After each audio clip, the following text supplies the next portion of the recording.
Pagi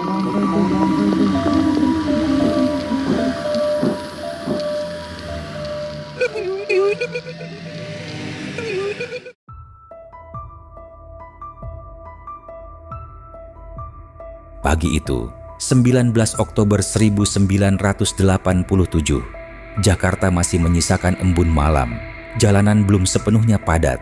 Di antara bangunan tua dan rel berkarat, dua kereta api bersiap melaju ke arah yang berlawanan. Tak ada yang menyangka bahwa pagi itu akan berubah menjadi pagi yang penuh luka.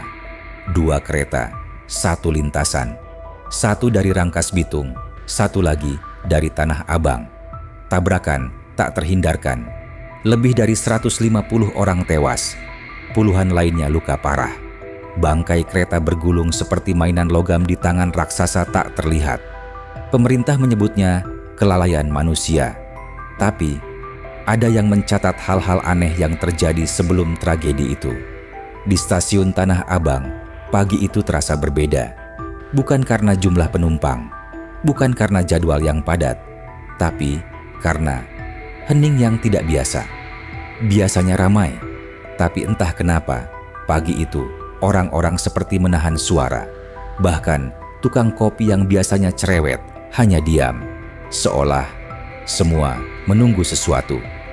Demikian kesaksian anonim dari salah satu mantan porter stasiun yang ditemui bertahun setelah tragedi. Lebih jauh, di sebuah kios kecil dekat peron, seorang pedagang koran menolak menjual edisi hari itu. Ia berkata, "Saya mimpi buruk. Koran pagi ini cuma akan membawa kabar duka." Di sisi lain, ruang PPKA, tempat di mana perjalanan kereta dikendalikan, menjadi pusat dari berbagai kejanggalan. Slamet, petugas senior, mendapati laporan sinyal yang meloncat-loncat. Terkadang menyala merah tanpa sebab, lalu mati sendiri. Ini sering error, tapi tidak seperti ini. Seperti ada yang sengaja mengacaukan sinyal. Namun semua itu tak masuk dalam laporan resmi. Pengendali perjalanan malam hari, tak ada identitas, tak ada lencana. Tapi para saksi menyebutkan ciri yang sama. Jas hujan gelap, wajahnya tidak terlihat jelas, dan bau menyengat seperti logam karat. Ia hanya bertahan selama 12 menit.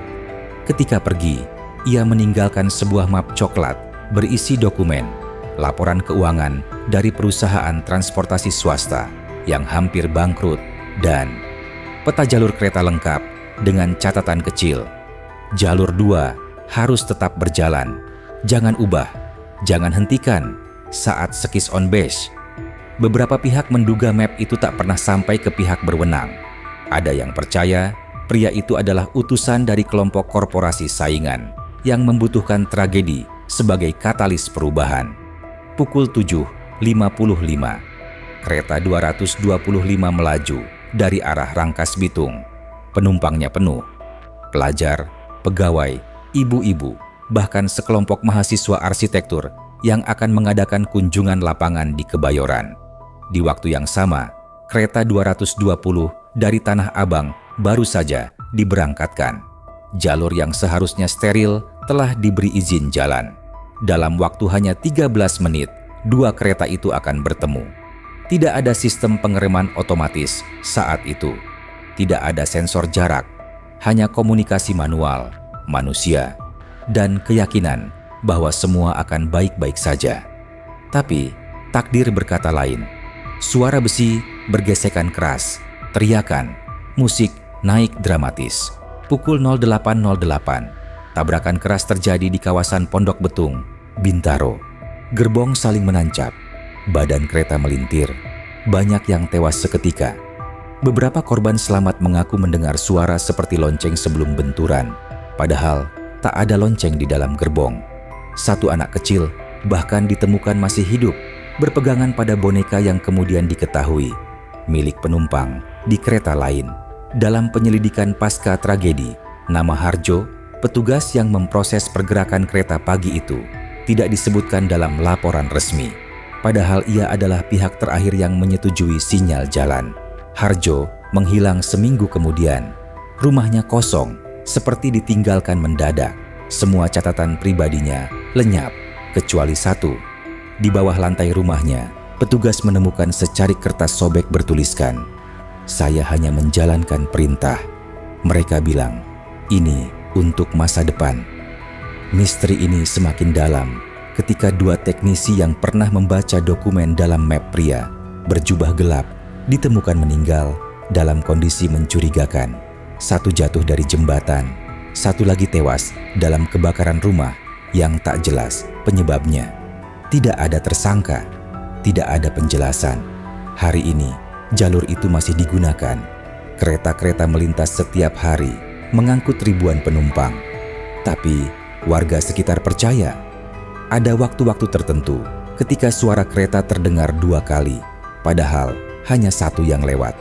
Beberapa petugas juga melaporkan melihat sosok berseragam lusuh berdiri di ujung peron, lalu menghilang dalam kabut pagi.